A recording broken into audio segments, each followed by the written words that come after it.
दुनिया में बहुत सारे जगह हैं जहां हमेशा भूत रहते हैं। जी हाँ दोस्तों, रात की अंधेरों में न जाने कितने कुछ अपनी कहानी सुनाना चाहती है हमें, लेकिन ना हम उन्हें देख पाते हैं और ना उनके बातें सुन पाते हैं।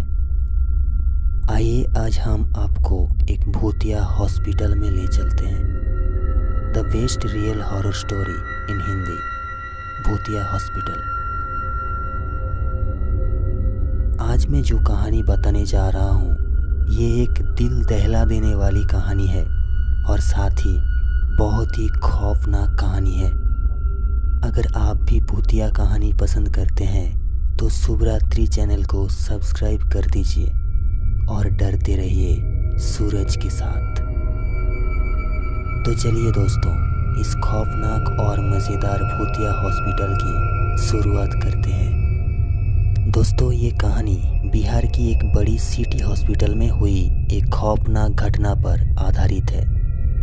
प्रियंका नाम की एक लड़की रहती थी जो बहुत ही प्यारी और समझदार थी। वो मेडिकल की पढ़ाई कंप्लीट करने के बाद उसे एक सिटी हॉस्पिटल में जॉब मिल जाती है, नाइट शिफ्ट में। वो पहली बार जॉब के लिए कार में अपनी मम्मी के साथ जा रही होती है। उसकी मम्मी बहुत घबराई हुई होती है। माँ को घबराया हुआ देखकर प्रियंका ने कहा, माँ आप इतनी घबराई हुई क्यों हो?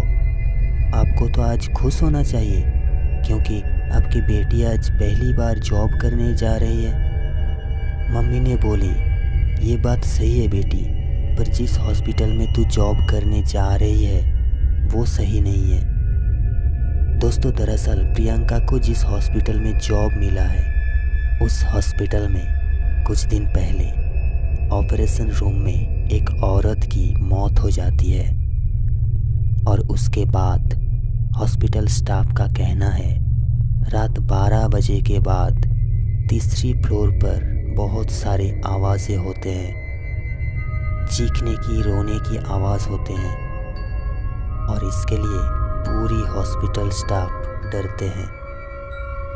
उनका मानना है कि मरने वाली उस औरत की आत्मा भटकती है। शाम के बाद कोई भी तीसरी फ्लोर पर नहीं जाते और कोई पेशेंट को भी नहीं रखते तीसरी फ्लोर में। प्रियंका की मम्मी ने बोली, तूने सुना है ना उसके तीसरी फ्लोर के बारे में?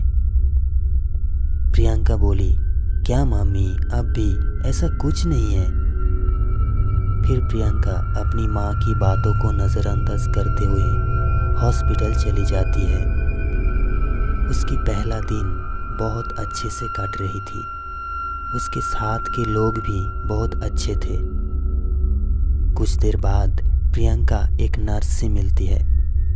उस नर्स ने प्रियंका को बोली, ऊपर जाते वक्त कभी भी तीसरी फ्लोर पर मत जाना। अगर जान प्यारी है तो उस डोर की तरफ देखना भी मत। इन दोनों की बातें हो रही थी, तभी वार्ड बॉय आता है। कहता है, प्रियंका तुम्हें शाहिद सर ने बुलाया है। प्रियंका बोली, चलिए। फिर प्रियंका शाहिद सर के पास चली जाती है। शाहिद सर ने कहा, तुम्हारी आज ही ज्वाइनिंग हुई है? प्रियंका बोली, जी सर। शाहिद सर ने कहा, मैं तुम्हें एक दवाई की लिस्ट दे रहा हूँ, ऊपर जाकर स्टोर से ये दवाइयाँ लेकर आओ, पर थोड़ा ध्यान से, इंजेक्शन काफ़ी महंगे हैं।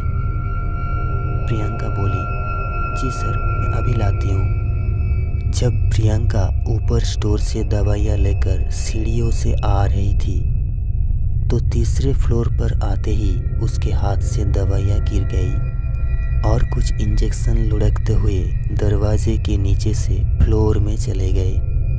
प्रियंका सोची, ये क्या कर दिया मैंने, पहले दिन ही गड़बड़ कर दी। सर ने कहा था कि इंजेक्शन कीमती है, ध्यान रखना। अब सर को क्या बताऊंगी? अगर सर ने गुस्से में आकर जॉब से निकाल दिया तो?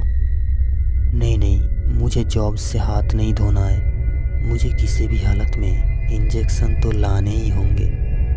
ये सोचकर प्रियंका दरवाज़ा खोल देती है और फ्लोर में जाकर इंजेक्शन इकट्ठा करना शुरू कर देती हैं।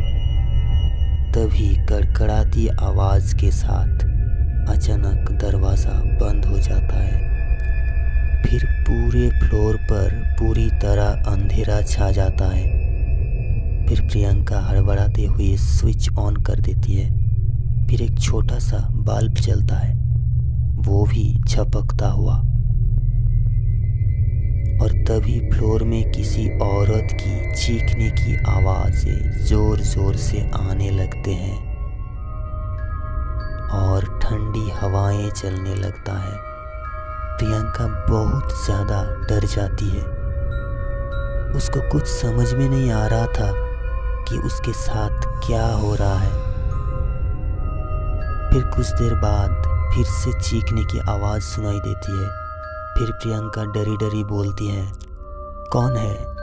देखो देखो, मुझे जाने दो, मैं सिर्फ दवाइयाँ लेने आई थी, चली जाऊंगी।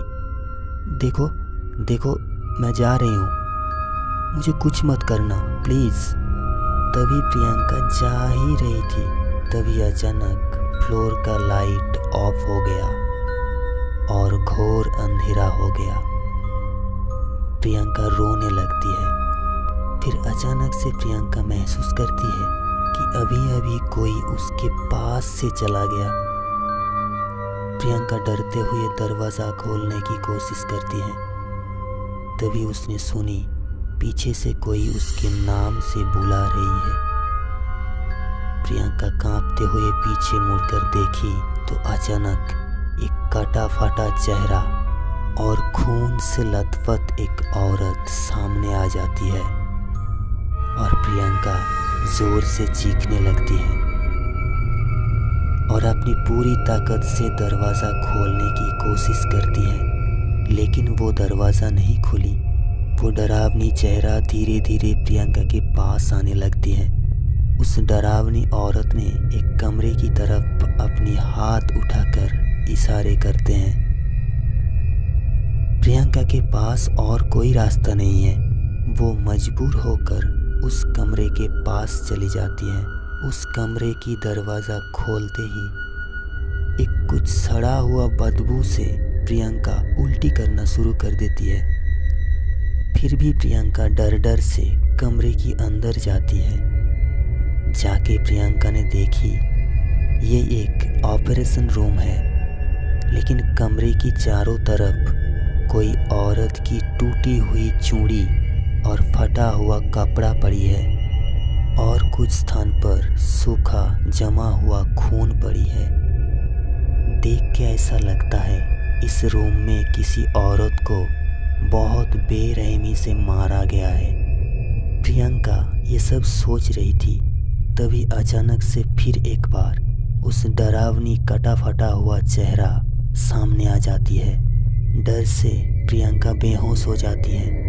उसको ढूंढते हुए टीम के कुछ लोग दौड़कर आ जाती है वहाँ। दूसरे दिन प्रियंका होश में आते ही पुलिस को बुलाती है। कुछ जांच पड़ताल के बाद ये पता चलता है कि शायद सर ऑपरेशन के बहाने किसी औरत को मर्डर कर दिया था और उसके शरीर के अंगों को निकलकर बेच दिया था। पुलिस डॉक्टर शाहिद को लेके जाने के बाद उस तीसरी फ्लोर में और कोई हलचल नहीं होता है। सब कुछ पहले जैसा ही शांत हो गया है। तो दोस्तों, ये थी the best real horror story in Hindi, भूतिया हॉस्पिटल। आपको ये कहानी कैसी लगी हमें कमेंट करके ज़रूर बताएं। और अगर आपके पास भी ऐसी कोई स्टोरी है तो वो आप हमें मेल कर सकते हैं। हमारा मेल आईडी डिस्क्रिप्शन में दिया गया है। तो दोस्तों, अभी आप आंख बंद करके सो सकते हैं। शुभ रात्रि।